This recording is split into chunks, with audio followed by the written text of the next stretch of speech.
Vamos a leer allí juntos Apocalipsis capítulo 4. Dice así la palabra del Señor. Después de esto miré, y he aquí una puerta abierta en el cielo. Y la primera voz que oí como de trompeta hablaba conmigo, dijo: sube acá y yo te mostraré las cosas que sucederán después de estas. Y al instante yo estaba en el Espíritu, y he aquí un trono establecido en el cielo, y en el trono uno sentado. Y el aspecto del que estaba sentado era semejante a piedra de jaspe y de cornalina, y había alrededor del trono un arco iris, semejante en aspecto a la esmeralda. Y alrededor del trono había 24 tronos, y vi sentados en los tronos a 24 ancianos, vestidos de ropas blancas, con coronas de oro en sus cabezas. Y del trono salían relámpagos, y truenos, y voces, y delante del trono ardían 7 lámparas de fuego, las cuales son los siete espíritus de Dios. Y delante del trono había como un mar de vidrio, semejante al cristal. Y junto al trono y alrededor del trono 4 seres vivientes llenos de ojos, delante y detrás. El primer ser viviente era semejante a un león, el segundo era semejante a un becerro, el tercero tenía rostro como de hombre, y el cuarto era semejante a un águila volando. Y los 4 seres vivientes tenían cada uno 6 alas, y alrededor y por dentro estaban llenos de ojos, y no cesaban día y noche de decir: Santo, Santo, Santo es el Señor Dios Todopoderoso, el que era, el que es y el que ha de venir. Y siempre que aquellos seres vivientes dan gloria y honra y acción de gracias al que está sentado en el trono, al que vive por los siglos de los siglos, los 24 ancianos se postran delante del que está sentado en el trono y adoran al que vive por los siglos de los siglos, y echan sus coronas delante del trono, diciendo: Señor, digno eres de recibir la gloria y la honra y el poder, porque tú creaste todas las cosas, y por tu voluntad existen y fueron creadas. Amén. Vamos a orar. Padre, tú eres bendito y digno de toda exaltación. Señor, aquí se nos muestra en este texto de la Escritura la gloria de tu persona sentada en el trono. Y cuánta adoración hay alrededor de este trono. Señor, cuánto más todos los que se acercan a ti, todos los que están cerca de ti, no hacen más que adorarte. Concédenos, Señor, verte y de la misma manera adorarte. Concédenos adorarte en este tiempo, e imploramos que mientras te adoramos, Señor, tú nos hagas bien y nos santifiques, nos concedas verte cada vez más. En Cristo te lo imploramos. Amén.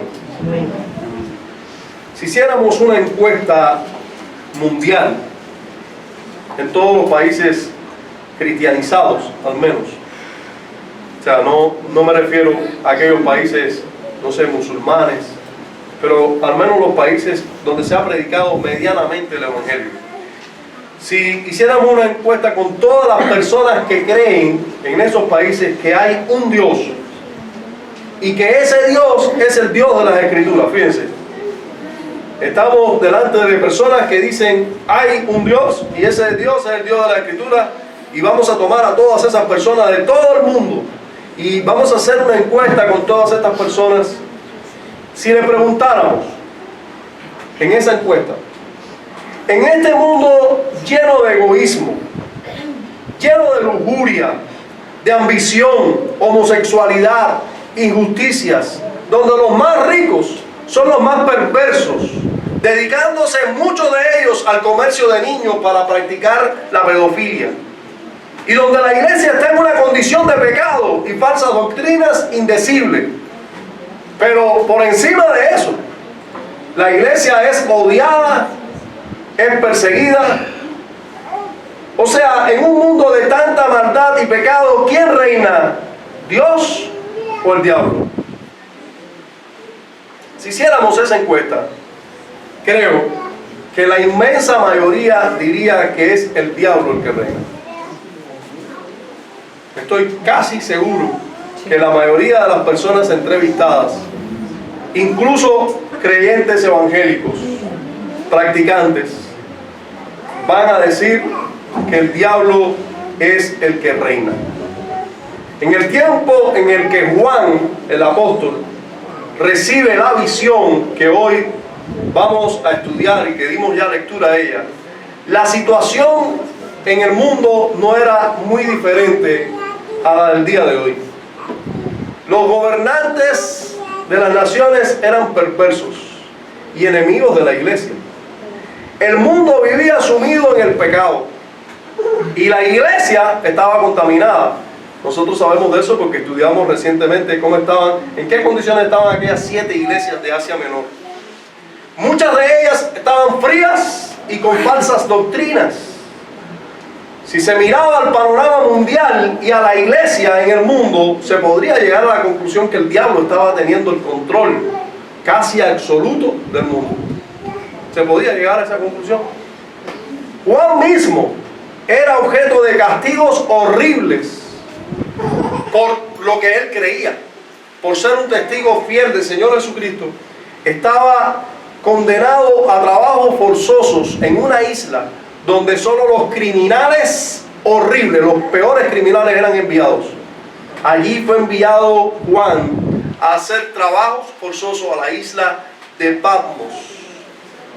Y ahora ve más de cerca en esta condición, en esta isla, tiene una visión de la condición nada halagüeña en la que estaban las iglesias por las cuales él oraba y él había trabajado en ellas. Resulta que estas iglesias, por revelación del mismo Señor, ve que están en condiciones que no son para halagar.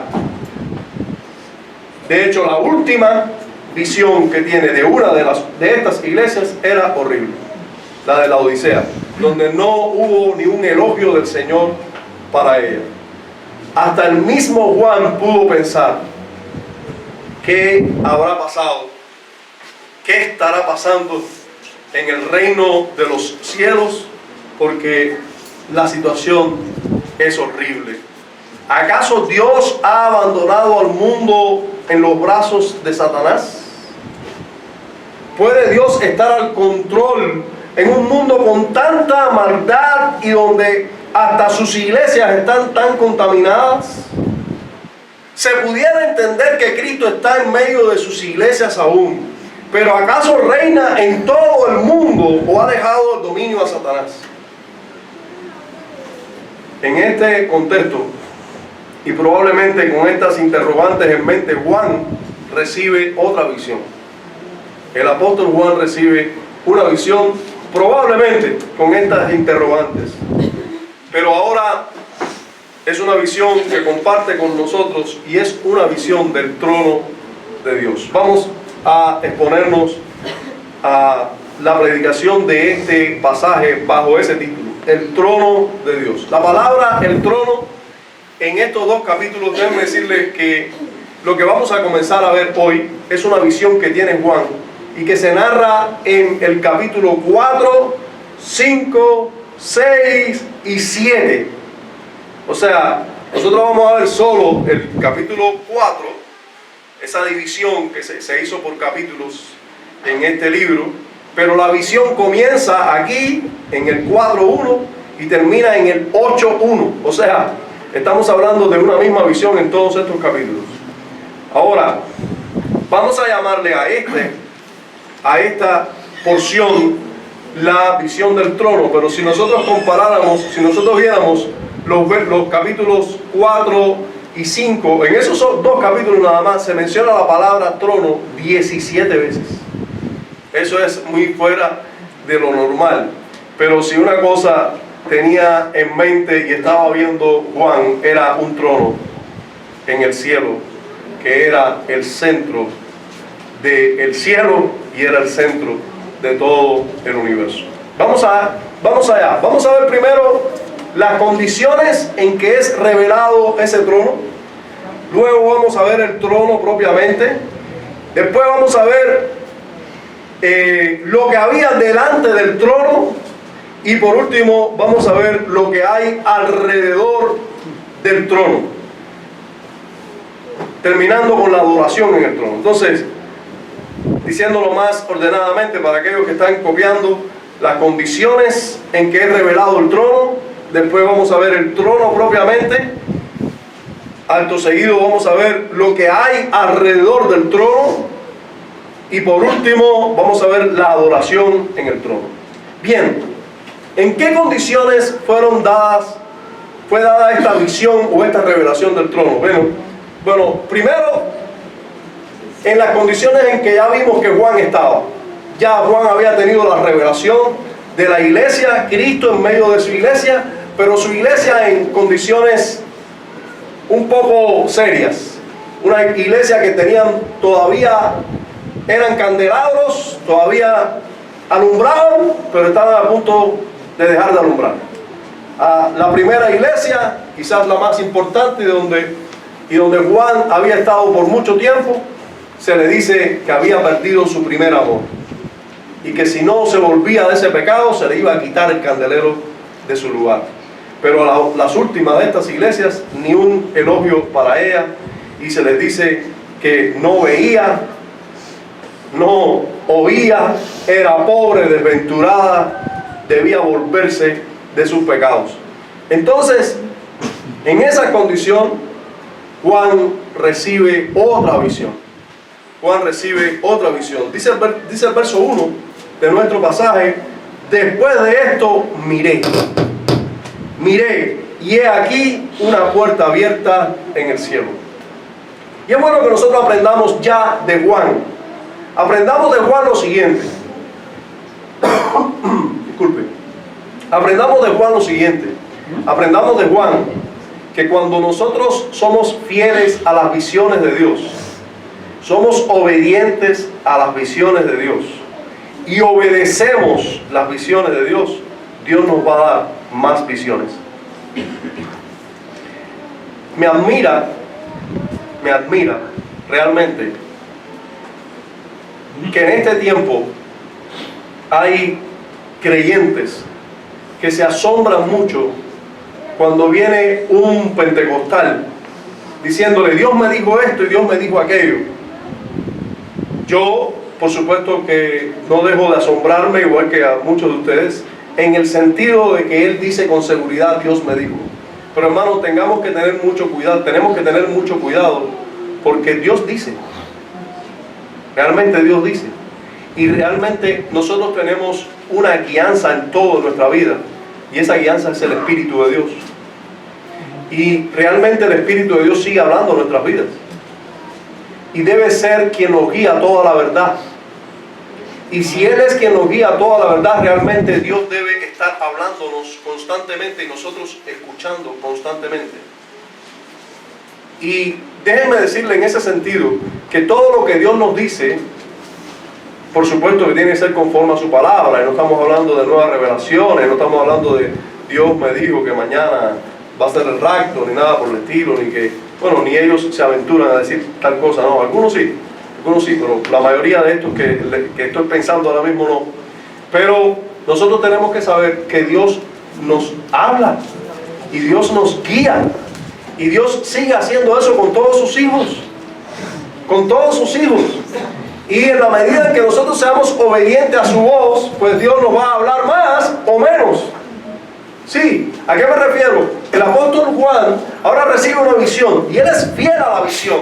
Inmediatamente que el Señor le dice, él hace, y él dice y comunica la visión, y dice: el Señor me dijo esto, y eso fue lo que él hizo. E inmediatamente que recibe esta visión y que es fiel a la visión y que comparte la visión, inmediatamente sigue viendo, ve más. Y hermanos, eso suele suceder en todo creyente verdadero. En la medida que tú eres fiel a lo que Dios trata con tu vida, Dios te va a dar más. Vamos a suponer que Dios esté tratando contigo y te está hablando sobre cierto pecado que hay en tu vida. sobre cierto pecado. Y el pecado que hay en tu vida es, vamos a suponer que tú seas adicto al robo. Que no puedes quedarte en un lugar solo, porque ves algo fuera del lugar y te lo quieres llevar. Eres débil en eso. Hay personas, hermano, todos no somos iguales. Todos no somos tentados de la misma manera en todos los pecados, aunque todos somos pecadores y todos somos ladrones potenciales. Todos tenemos que tomar medidas contra el robo. Todos debemos evitar quedarnos solos delante de 600,000 pesos. Así, sueltos ahí, y yo puedo cogerlo. Bueno, mejor no me quedo solo ahí. Pero hay quienes sí no se pueden quedar solos ni un segundo, porque van a robar. Pero no solo con eso, es que ven un bolígrafo mal puesto y se lo llevan. Es que ven un par de pajuelos y, ay, me hace falta los pajuelos y se lo llevan. A estas personas no les hace falta eso como a mí, y se lo llevan. Cualquier cosa, vamos a suponer que sea tentado en esto. Vamos a suponer que tú eres un hijo de Dios y eres tentado frecuentemente a robar. Por poner solo un ejemplo. Y desde que tú te quedas solo en un lugar, yo sé que el Espíritu de Dios te va a decir, sal de ahí. Yo sé que el Espíritu de Dios habla. Porque esa es la solución. Y Él te va a aconsejar, te va a inquietar, te va a molestar, te va a atormentar, al punto de que tú no te vas a sentir bien en ese lugar. Es como cuando estamos un hombre y una mujer solos en un lugar. Si no somos cristianos, no va a pasar nada, todo lo contrario, ahí estamos bien. Pero si somos cristianos y esa mujer no es tu esposa, tú te vas a inquietar. ¿Y quién lo está haciendo? Dios. El Espíritu de Dios, hermano. Si sería un pentecostal, dijera, Dios me dijo, sal de ahí corriendo. ¿Se dan cuenta? Es un asunto de que ellos lo ven de esa manera. Pero yo pregunto, ¿y no es Dios quien nos dijo, sal de ahí corriendo? Sí, hermano. Sí, hermano, es Dios hablándonos. Ahora yo te voy a decir, si tú dejas de oír esa voz, que a veces es muy bajito, a veces es una voz, es un susurro, si tú dejas de escucharla, Dios va a subir la voz. ¿Sí? Dios va a subirla y te va a inquietar más. Pero tú puedes dejar de oírla también y apagarla y bajarle el volumen tú, decir no, yo soy fuerte, déjame quedarme aquí, yo soy fuerte. Miren, hermano, ustedes saben que va a hacer muchas veces, Dios va a dejar de hablarte para que choques, te desbarates y luego comiences de nuevo y aprendas que debes depender de su gracia y de su voz en cada momento, en cada instante. Si tú eres fiel a su voz, luego en cada momento, y ya no tiene que ser que tú te quedes solo con una mujer, no tiene que llegar ahí, es solamente que la mujer aparezca en la pantalla de un dispositivo de esto. No tienes que quedarte solo en una habitación con ella, no, solo basta que aparezca en la pantalla, que si tú estás entrenado a escuchar a Dios, inmediatamente vas a escuchar la voz del Espíritu diciéndote, sal de ahí. Sal de ahí y vas a salir. Amén. Pero si tú frecuentemente escuchas su voz y haces caso omiso de ello, vas a ver esto y algo más, y vas a ver todo una telenovela, y vas a ver toda una película, y no importa que haya sexo o no importa, porque has dejado de escuchar la voz de Dios. Y has contristado al Espíritu. Y Él ha dejado de inquietarte. Pero Juan recibe un mandato del Señor, recibe una visión y es fiel y comparte esa visión. E inmediatamente recibe otra visión. Y cuando ve esta otra visión, es una visión alta, es una visión que no recibimos a menudo, es una visión que en miles de años de historia del cristianismo no ha recibido otro. Sí, no es una visión de todos los días, es una visión de un apóstol, y recibe la visión de que hay una puerta abierta en el cielo. Ahora, él está en la tierra, y en la tierra es donde está pasando todo lo indecible, pero se abre una puerta en el cielo. Y nosotros sabemos que por encima de la tierra está el cielo. Y es allí donde se abre la puerta, en el cielo. Él ve todo lo que pasa en la tierra. Hay un dictador allí, hay un emperador romano que odia el cristianismo. Él está sufriendo esas consecuencias. Hay una iglesia que no anda muy bien en su mayoría, pero se abre una puerta en el cielo. Y cuando se abre la puerta en el cielo, inmediatamente que se abre la puerta, él escucha la voz del mismo Señor que le había hablado antes. Dice nuestro texto: y he aquí una puerta abierta en el cielo, y la primera voz que oí, o sea, la voz del Señor en la primera visión, como de trompeta, hablando conmigo. Nuevamente me habló el Señor. Dijo: sube acá, y yo te mostraré las cosas que sucederán después de esta. Hasta aquí, noten que Juan está en plenitud de juicio. Él está viendo, él escucha la voz del Señor que le dice: ven y te voy a mostrar las cosas que van a suceder después de estas. Te voy a mostrar cosas del futuro, no necesariamente del futuro de hoy, pero sí del futuro para ellos. Y estas cosas van a suceder después de estas. Ahora, una vez que escucha nuevamente esto, pasa algo. Él pasa de una condición de que vi y que yo estaba consciente, el Señor me habló, yo consciente de buena primera, dice en el versículo 2, y al instante yo estaba en el Espíritu. O sea, ahora aquí estamos en una condición en que nuevamente debemos tener cuidado los creyentes de nuestro tiempo, porque hay muchos creyentes de nuestro tiempo que dicen caer en este tipo de estado, y realmente este tipo de estado es poco frecuente. Pablo estuvo en ese estado. Dice que él estuvo en el tercer cielo, que él no sabe si él o si su espíritu, él no sabe quién fue el que fue allí, pero él estuvo, pero fue. No sabe si en el cuerpo, no sabe si en el alma, si en el espíritu, pero que estuvo en el tercer cielo y que vio cosas que no las debía decir. Sin embargo, vemos que el apóstol Juan, de la misma manera, está en una condición similar. Estaba en el Espíritu. Y ya en el Espíritu comienza a ver cosas, hermanos, y es importante que nosotros veamos esto. Comienza a ver cosas que son una visión, y comienza a escribir tal como ve, pero lo que ve, hermanos, va a describirnos cosas, va a enseñarnos cosas, pero no podemos pensar que las cosas en el cielo que él estaba viendo en el Espíritu ya eran cosas normales. No, o sea, no, lo que les quiero decir con esto es que a partir de ahora hay mucho simbolismo en lo visto. Hay mucho simbolismo en lo que él ve. Esto es una visión en el Espíritu. Ya él no está consciente de las palabras exactas que él sí está consciente de lo que se le dice y de las palabras exactas y está revelando, pero lo que revela es lo que ve y lo que oye en el Espíritu. Y nosotros vemos, por todo lo que se está diciendo aquí, que hay mucho simbolismo.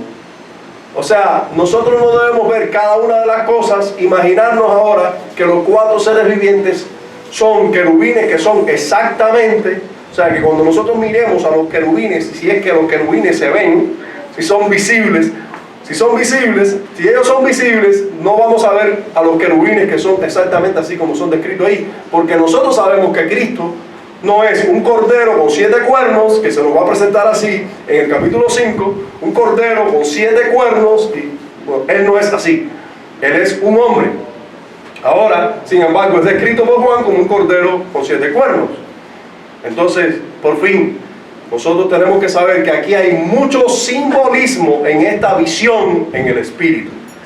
Entonces, entendiendo eso, que él estaba en el Espíritu, ahora dice, y he aquí un trono establecido. Y ahora sí vamos a ver lo que es el trono como tal. Estas fueron las condiciones en que fue dada la revelación, y vamos a ver al trono. Vamos a ir al centro de la visión de Juan. ¿Qué fue lo que vio Juan? Un trono. Y usted dirá, ¿y qué hay de importancia en eso, pastor? ¿Qué hay de importancia en que Juan vea un trono? Bueno, es muy importante que Juan esté viendo un trono, porque no era un trono vacío, era un trono ocupado. ¿Y era un trono ocupado por quién? Bueno, dice nuestro texto: y aquí un trono establecido en el cielo, y en el trono uno sentado. Empezando, nosotros deberíamos estar claros que esta visión quería provocar algo en el apóstol y en las iglesias que él está escribiendo. ¿Ya? En el apóstol y en las iglesias que el apóstol está escribiendo. ¿Está queriendo enseñarle Dios algo a Juan y a su iglesia? Sí, le estaba queriendo mostrar que en el cielo hay un trono y que ese trono no está vacío. No está Satanás sentado ahí. Hay alguien más alto, más sublime y más digno y más santo que es quien está sentado ahí. Ese trono está ocupado y el que lo tiene ocupado está sentado. No está turbado, no está preocupado. ¿Usted ha visto el béisbol alguna vez? Bueno, si usted ha visto una competencia de béisbol, usted sabe que cada equipo de béisbol tiene un manager o un director. Bueno, ese manager o director es el que pierde las competencias, los juegos de béisbol. ¿Usted sabe? Cuando el equipo gana el equipo. Y cuando el equipo pierde el manager. Así es. Así es. Siempre se le echa la culpa al manager cuando pierde. Por eso todo manager, cuando el equipo está perdiendo, tú lo ves tenso. Y ya, por lo general, están en todo el juego sentados, mirando el juego. Pero cuando el equipo está perdiendo, tú lo ves que se pone de pie. Y empieza a moverse. Porque él sabe que si pierden, va a caer sobre él la derrota.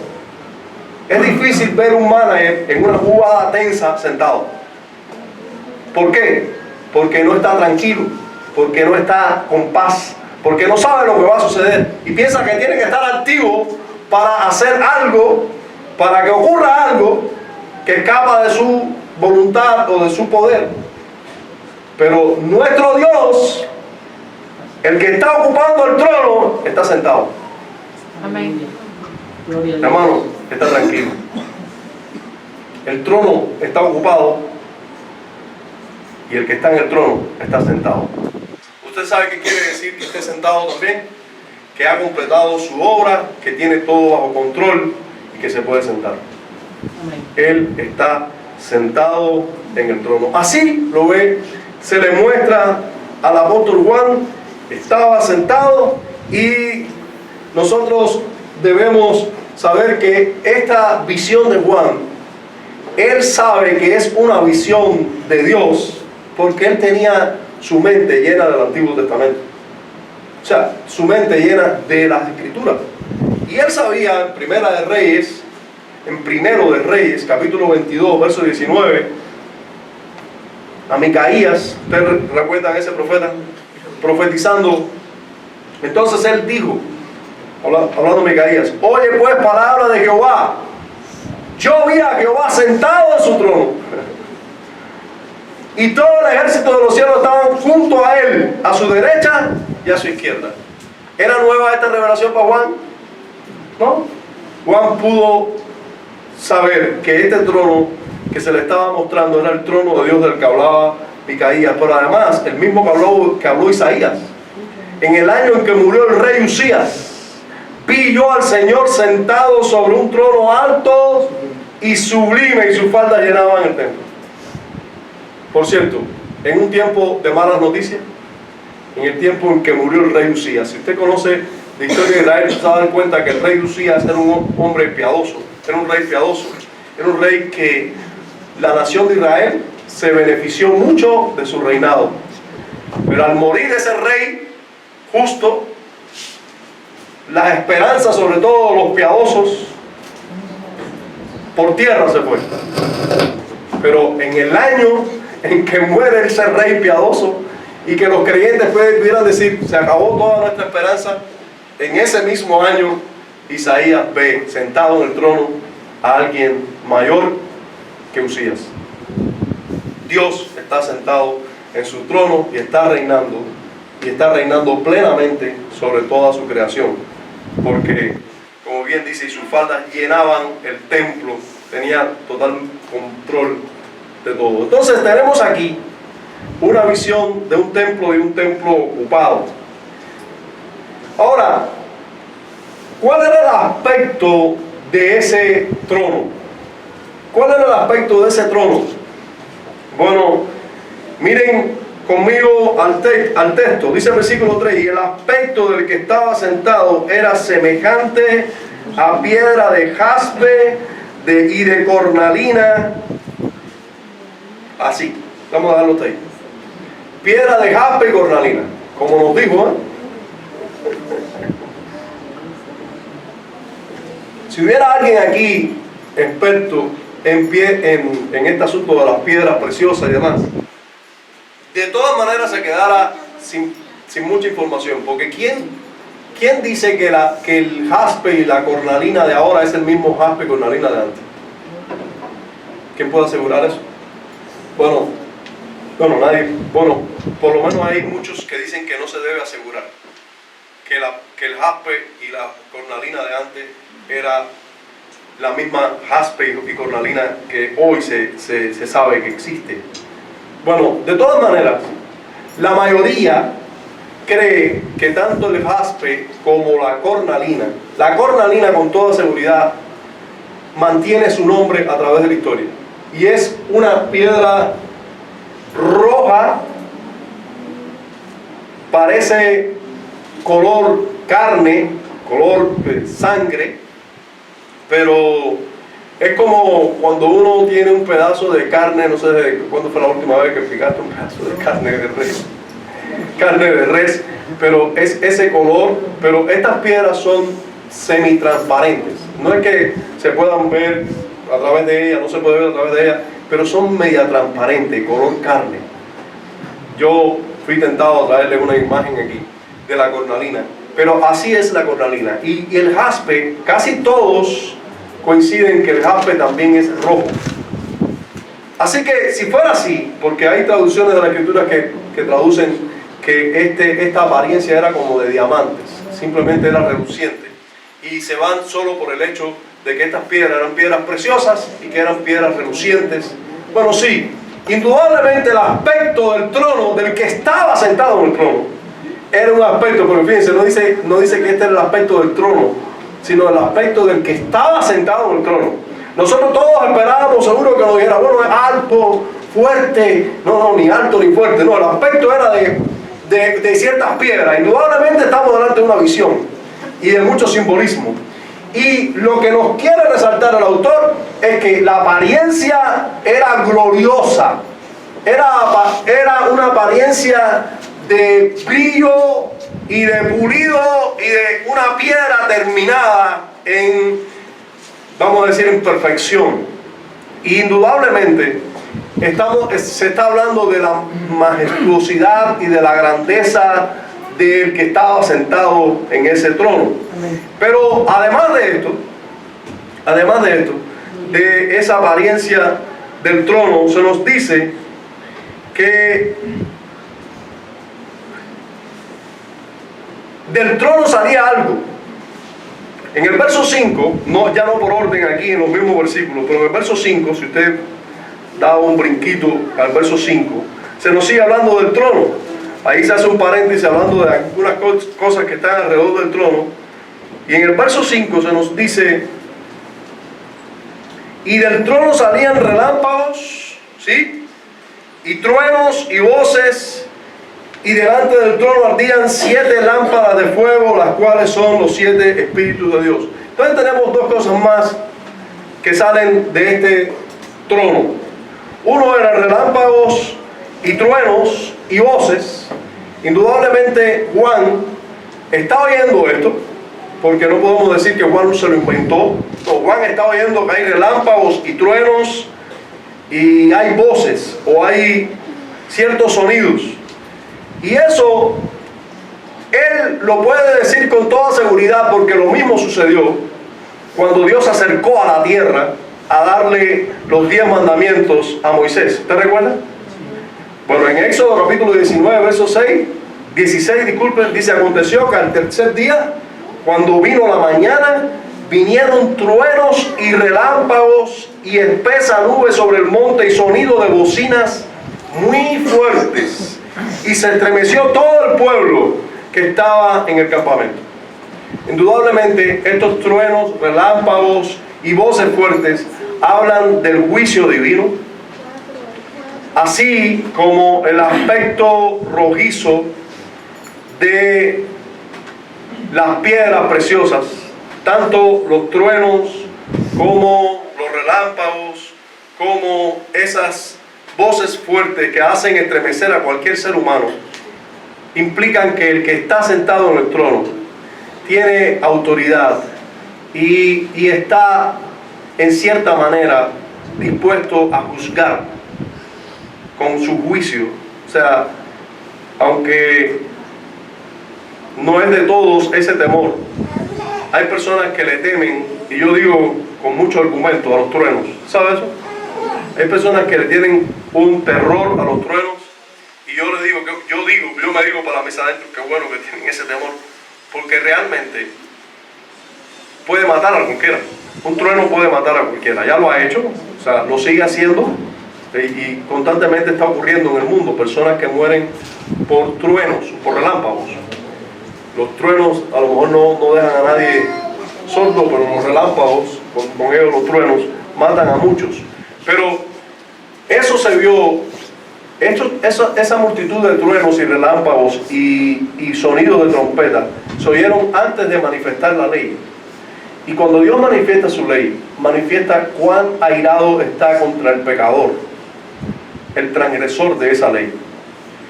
Pero muchos comentaristas dicen que tanto la piedra de jaspe como la cornalina, que es rojo, hablan también de la justicia que Dios demanda a todos los hombres. Dios demanda sangre, Dios demanda la muerte. O sea, la paga del pecado es sangre, es muerte. Y Dios demanda eso de todos los hombres. El Dios que está sentado en el trono es un Dios justo, que demanda obediencia y que está dispuesto a juzgar a todo el mundo. Está dispuesto a juzgar y a condenar la maldad. Y Juan necesitaba escuchar y ver eso. A ese juez justo sentado en el trono, Juan necesitaba escucharlo. Porque cuando miras al mundo, parece como si Dios no estuviera juzgando a nadie y estuviera permitiendo el pecado y dejando el pecado por incorregible. Como si no fuera a pasar nada con el pecador. Pero hermanos, entienda que Dios es un Dios justo que castiga el pecado. Lo castiga ahora o lo va a castigar mañana más fuerte, pero lo va a castigar. Dios es un Dios justo que castiga el pecado. Pero también hay un arco iris alrededor del trono. También hay un arco iris alrededor del trono. Y ese arco iris implica misericordia, implica un Dios de pacto que tiene misericordia del pecador, del hombre pecador, y entra en pacto con los hombres para salvar a muchos de sus pecados. Amén. Indudablemente eso era algo que estaba también en el trono o alrededor del trono, y es digno de ser resaltado. Nosotros tenemos que darnos cuenta, además de la señalización que hay al Espíritu Santo en lo que está en el trono, en el verso 5 que ya vimos. Dice el versículo 5 que del trono salían relámpagos y truenos y voces, y delante del trono salían 7 lámparas de fuego, las cuales son los 7 espíritus de Dios. Eso no lleva mucha presentación, ¿verdad?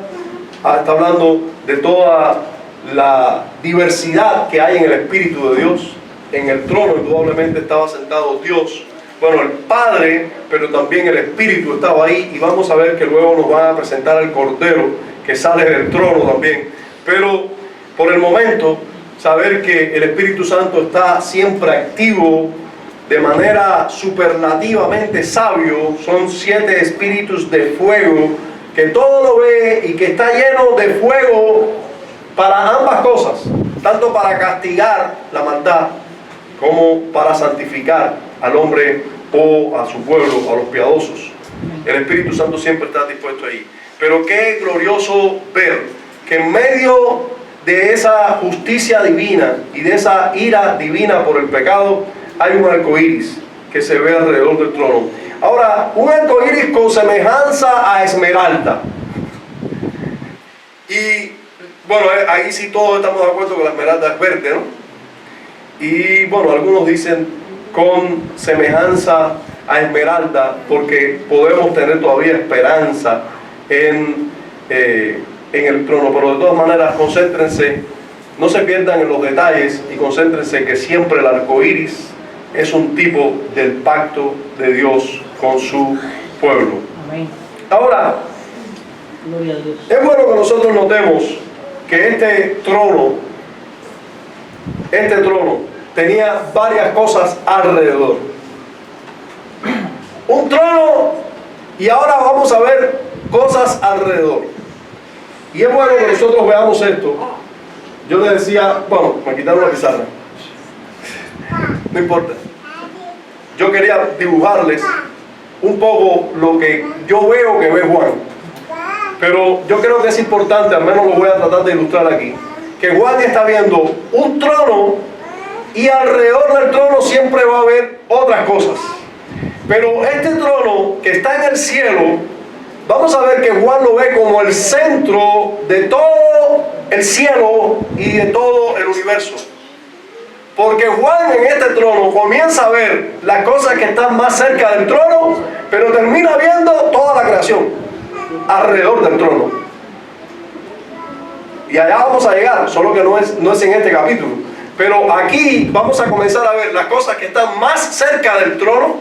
Pero vamos a ver que después de esas cosas que están más cerca del trono, están los ángeles y están los hombres y está toda la creación de Dios alrededor del trono. O sea, que lo que Juan está viendo aquí es un trono como el centro del universo.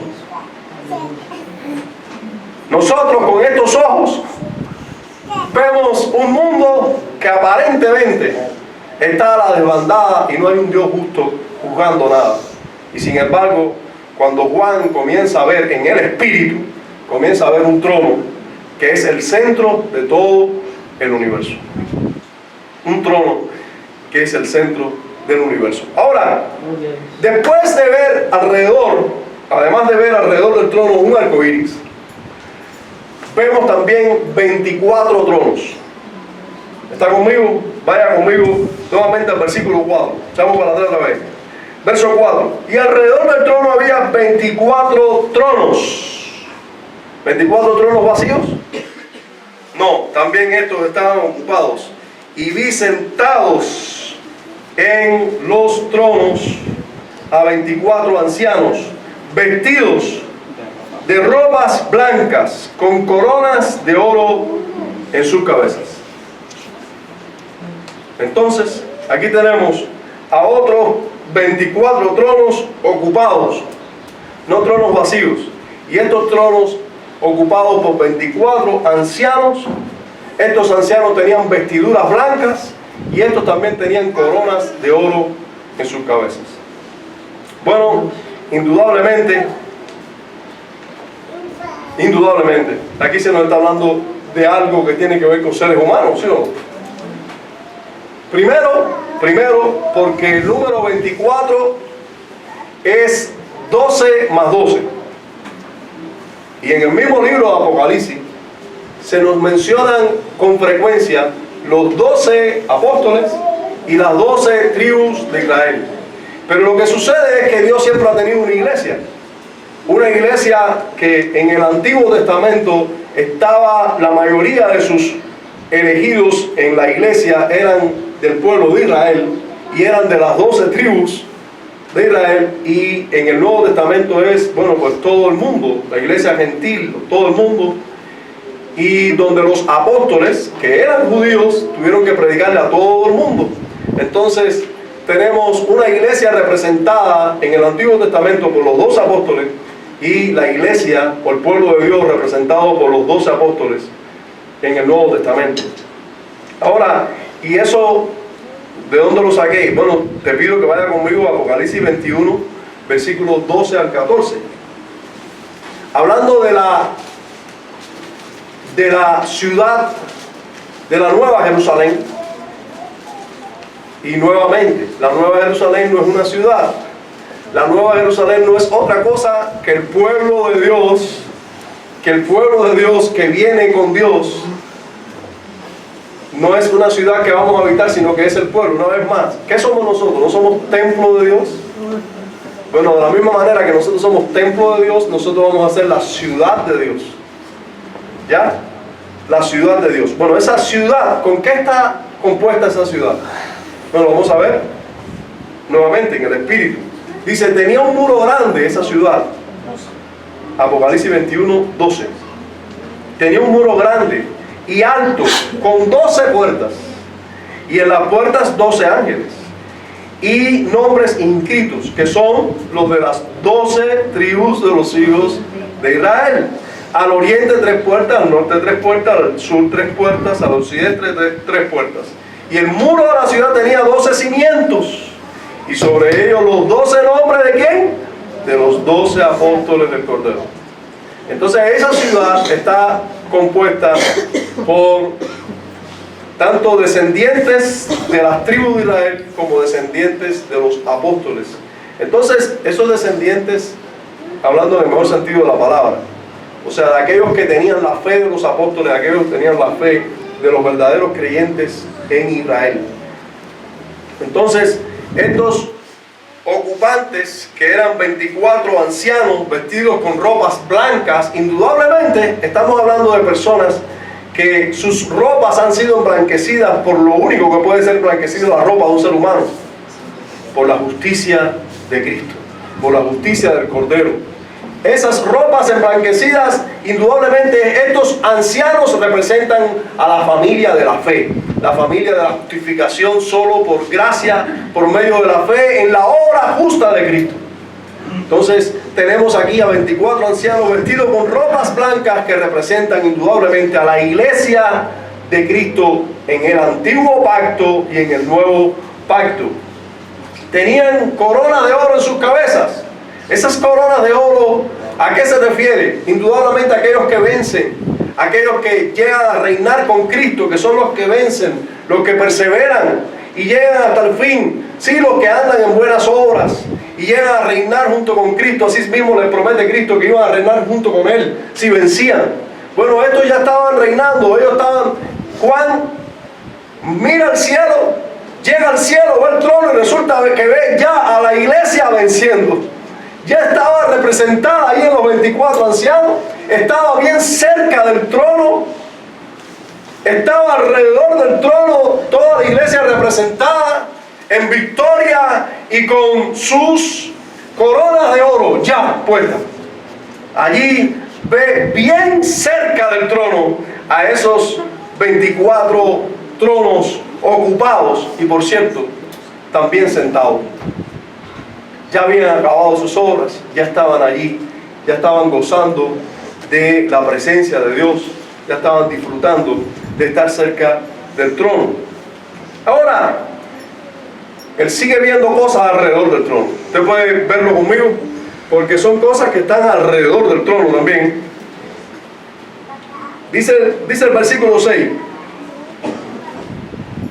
Y delante del trono había como un mar de vidrio semejante al cristal, y junto al trono y alrededor del trono, la palabra alrededor nuevamente, 4 seres vivientes llenos de ojos delante y detrás. Ahora, no se imaginen, por favor, un bicho raro con ojos por adelante y por atrás, pero sí imagínense seres vivientes con mucha vista, que es lo mismo que muchos ojos, que ven más que nosotros, que tienen más visión que cualquier ser humano. Ya eran seres espirituales. Les puedo decir la conclusión antes de comenzar, pero la conclusión es que estos seres espirituales eran querubines, 4 querubines alrededor del trono, y yo les voy a demostrar por qué eran querubines. Pero estos seres con muchos ojos por adelante y por atrás y por dentro, después van a decir que tienen ojos también. Recuerden, lo que nos está queriendo es mostrar o describir algo espiritual con una visión física. Eran seres, disculpen, que tenían ojos por todos los lugares, o sea, podían ver, tenían conocimiento que nosotros no tenemos. Ahora, la semejanza de estos seres espirituales. Dice que el primero era semejante a un león, el segundo semejante a un cordero, el tercero tenía rostro como de hombre, y el cuarto era semejante a un águila volando. ¿Verdad? Y usted dirá, bueno, esos 4 seres son Cristo. Porque el león, el cordero, el hombre, ese es Cristo. Bueno, ¿y el águila volando?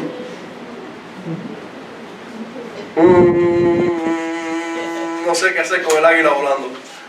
Pero si usted va al Antiguo Testamento, usted va a encontrar que el profeta Ezequiel tuvo una visión similar. Y no estaba viendo Ezequiel a Cristo, estaba viendo a querubines. Y Ezequiel dice en el capítulo 1 que tiene esa visión de 4 seres igual que Juan, así mismo, pero con semejanza igual que Juan, o sea, con la misma semejanza que Juan, uno como un león, uno como un cordero, uno como un águila y uno como un hombre, así mismo, la misma semejanza. Y en el capítulo 10 Ezequiel dice que estos eran querubines. O sea, no tenemos que enredarnos mucho. Ya tenemos la seguridad de que aquí se está hablando de querubines, pero si encima de eso le sumamos que en la revelación que tiene Isaías del trono de Dios también habían ángeles o serafines, le llama él, y estos dicen lo mismo que dicen estos: santo, santo, santo. Entonces tú puedes darte cuenta que aquí estamos hablando de ángeles. ¿Y por qué de ángeles? ¿Y por qué esta semejanza? Bueno, porque nos está hablando algo, alguna característica de estos querubines. Y dicen los teólogos que los querubines eran ángeles con una autoridad mayor que cualquier otro ángel, que son ángeles que son mencionados siempre cerca de Dios. Recuerden, en el lugar santísimo dice que había que plasmar en la tapa del propiciatorio, o el propiciatorio era con 2 querubines protegiendo la presencia de Dios. Entonces nosotros estamos hablando de ángeles que siempre están cerca del trono de Dios.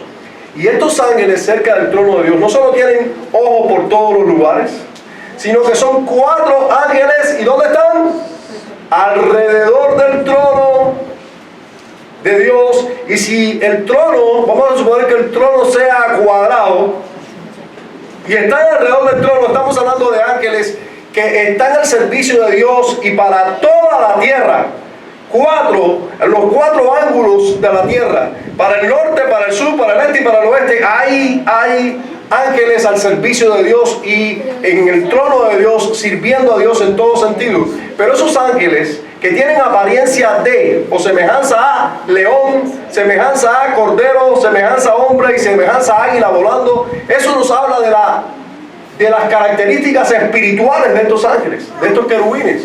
Un león, ¿qué es? Sino un animal fuerte, pero intrépido, valiente. Así son los ángeles, fuertes y valientes, pero también mansos como un cordero y obedientes como un cordero. Pero además tan sabios como un hombre, con tanta sabiduría como un hombre, y presto a servir y a volar como un águila. Así son los ángeles.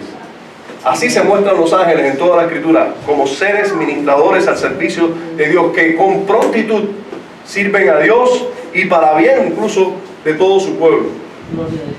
Además, estos querubines tenían 6 alas, así como los de Isaías. Isaías nos dice que con esas 6 alas, con 2 cubrían su rostro, con 2 cubrían sus pies y con 2 volaban. Entonces estos también tenían 6 alas. No podemos dudar de que aquí estamos hablando de querubines, de ángeles con autoridad especial para servir y cuidar vamos a decir, para servir cerca del trono de Dios. Dice el texto, alrededor y por dentro estaban llenos de ojos. Bueno, indudablemente, si nos imaginamos los seres tal, eran las cosas más raras del mundo, pero nos están queriendo decir más que eso. Nos quiere llevar más que a nosotros imaginarnos un dibujo y ver el poder y la capacidad que tenían estos. Ahora, habiendo visto el trono y lo que había alrededor del trono, vamos a ver lo que sucedía en el trono. O sea, en el trono, delante de ese trono no se puede estar sin esto que sucedía constantemente en el trono. ¿Y qué era lo que sucedía? Había indudablemente adoración. Usted sabe, cuando usted se pone a mirar a este mundo, ¿qué usted hace? Yo sé lo que usted hace. A lo mejor usted sabe lo que yo hago, porque usted me ve a mí, yo lo veo a usted. Usted mira este mundo, ¿usted sabe qué hace? Se queja. Quejas. La frase del cubano no es fácil. Quejas. Usted mira este mundo y es quejas. Pero cuando usted mira al trono, no puede haber otra cosa. Amén. No puede haber otra cosa que ¿qué? Adoración. Amén. Gloria a Dios. Y eso es lo que estaba sucediendo en el trono. Adoración constante. Mire conmigo a esta porción de las Escrituras. Versículo 8. Y los 4 seres vivientes tenían cada uno 6 alas, y alrededor y por dentro estaban llenos de ojos, y no cesaban, escuche bien, y no cesaban día y noche de decir. Hermano, la adoración en el trono es constante. El trono es el centro de la visión de Juan. Juan menciona el trono 17 veces en 2 capítulos. Porque él tiene toda su mirada puesta en el trono. Él mira esa apariencia de jaspe y cornalina, pero que tiene a los querubines majestuosamente rendidos a él y diciendo: santo, santo, santo, mañana, tarde y noche. Santo, santo, santo es el Señor Dios Todopoderoso. Tú miras alrededor tuyo y tú dices: ¿quién estará gobernando? Hermano, reina y gobierna el Todopoderoso. Amén. Amén. Por eso, cada vez que veo a un creyente queriendo cambiar su suerte, sí, porque muchos de mis hermanos los veo luchando para cambiar su suerte. Hermanos, Dios es el Dios Todopoderoso que está sentado en el trono. Amén. Y tu suerte ya cambió desde la eternidad, cuando te escogió en Cristo Jesús. Amén. Aleluya. Si Él quiere darte algo que tú no mereces en esta vida, Él es poderoso para dártelo. Amén. Gloria a Dios. Si es que te conviene. Exacto. Pero cuando yo veo a creyentes luchando, yo los veo luchando en contra de Dios. Los veo ser infelices cuando pudieran ser totalmente dichosos. Totalmente dichosos. En el trono no hay otra cosa que adoración a Dios. Porque en el trono se ve como se debe ver. Se ve como se debe ver. Se sabe que todo depende de ese Dios, que es todopoderoso, que es apartado de toda maldad y es todopoderoso. Es el que era, pero es el que es. Nadie lo dude. Él es Dios. Él sigue reinando, Él sigue en el trono. Y Él es el que ha de venir. Amén. Y al venir será horrible. Será horrible. Por su santidad será horrible su venida. Así que gocemos de cada minuto en que no venga, para bien de los que están alrededor nuestro. ¿Sí? Para bien de los que están alrededor nuestro. Cada día que pasa es un día más de su misericordia. por su misericordia no hemos sido consumidos nosotros. Por su misericordia no han sido consumidos todos los que hoy están en el mundo. Él es santo, santo, santo. Y eso lo dicen los querubines, que son santos. Ven en Dios la santidad. Ven en Dios que Él es un ser santo. Y ellos que son poderosos ven al Todopoderoso. Entonces, ¿quiénes somos nosotros que no tenemos ningún poder? ¿Y cómo no podemos ver en Dios al Todopoderoso? Nosotros que no tenemos ningún poder, los querubines que tienen mucho poder, ven en Dios al Todopoderoso. ¿Cómo no lo vamos a ver nosotros? Nos asombramos nosotros de que siguen sucediendo cosas impías en el mundo y Dios no actúa. Pero Él sigue siendo el santo. No se preocupe, que a su debido tiempo juzgará. Él está sentado en el trono. A su debido tiempo Él juzgará. Él es el santo. A Él le molesta más el pecado que a ti. Él es el santo, santo, santo. Esa adoración era para el que estaba sentado en el trono. Pero además de eso, miren lo que pasaba. Inmediatamente que eso pasaba, miren lo que esa adoración hacía que otra adoración en cadena ocurriera. Versículo 9.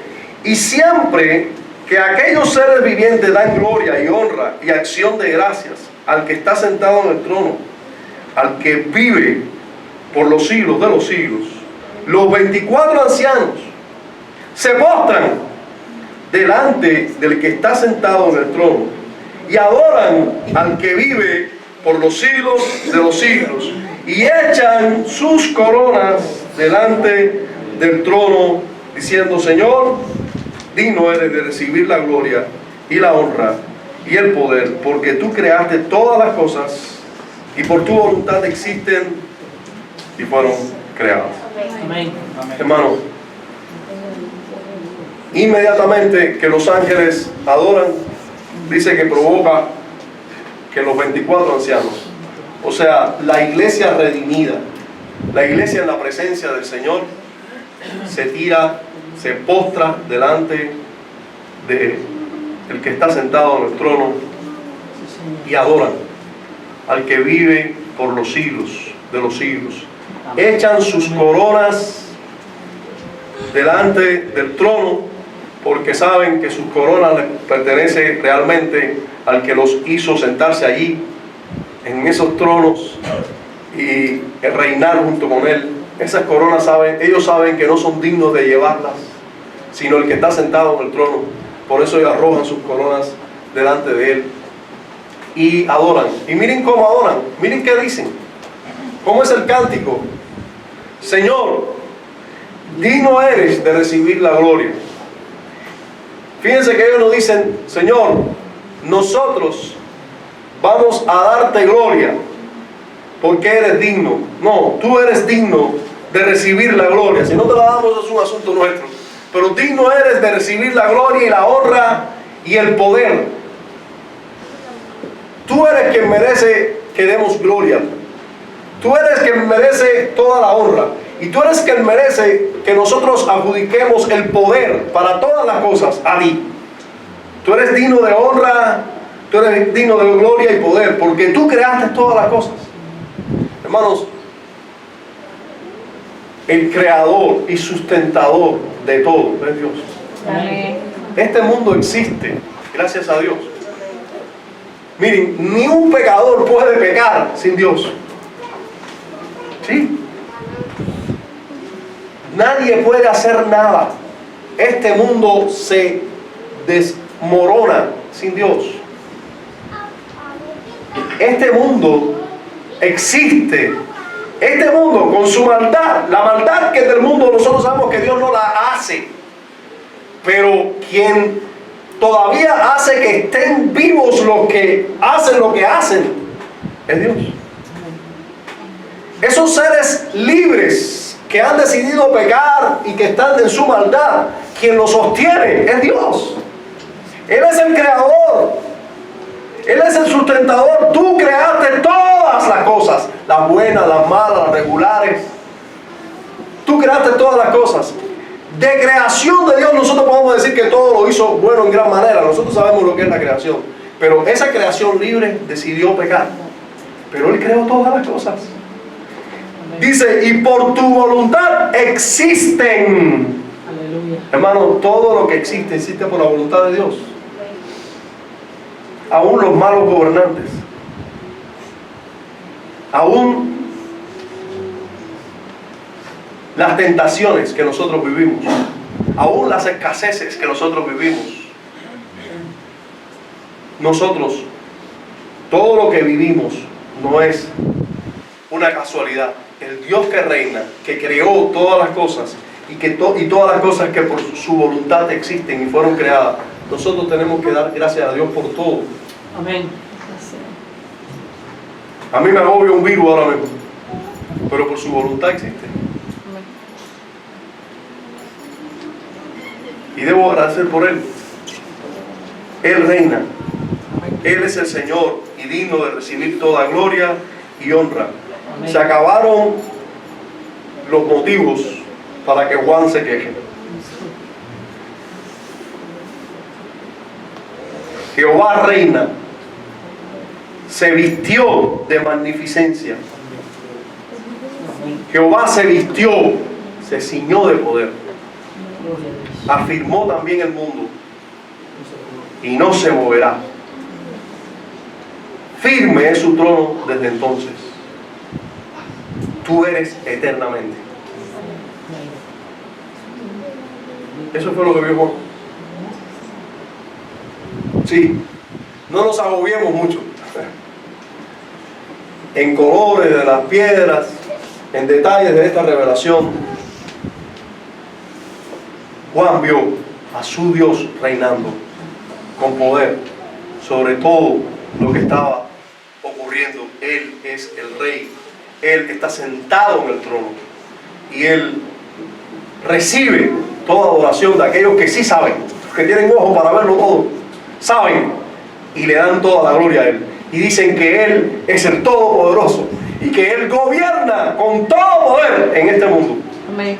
Él es santo, no es culpable de ningún pecado, es apartado de todo. Los querubines pueden decir con toda seguridad, ellos que tienen ojos para verlo todo, en todo lugar, que Dios gobierna. Él es el santo y Él es el todopoderoso. Amén. Gloria a Dios. Los 24 ancianos, esa iglesia redimida que ya es anciana, llena de sabiduría, ya es purificada con ropas blancas, pueden adorar consecuentemente a Dios porque ellos saben que Él reina y que Él ha hecho todas las cosas y que todas las cosas existen por su voluntad. Él merece adoración.